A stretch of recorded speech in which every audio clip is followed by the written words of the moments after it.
Ang kadakilaan ng Diyos ay makikita sa buong sanlibutan.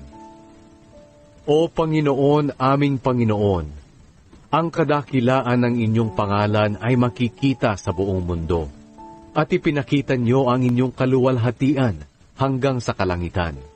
Kahit mga bata at sanggol ay nagpupuri sa inyo, kaya napapahiya at tumatahimik ang inyong mga kaaway. Kapag tumitingala ako sa langit na inyong nilikha, at aking pinagmamasdan ang buwan at mga bituin sa kanilang kinalalagyan, ako'y nagtatanong, ano ba ang tao upang inyong alalahanin? Sino nga ba siya upang inyong kalingain? Ginawa niyo kaming mababa ng kaunti sa mga anghel, ngunit pinarangalan niyo kami na parang mga hari.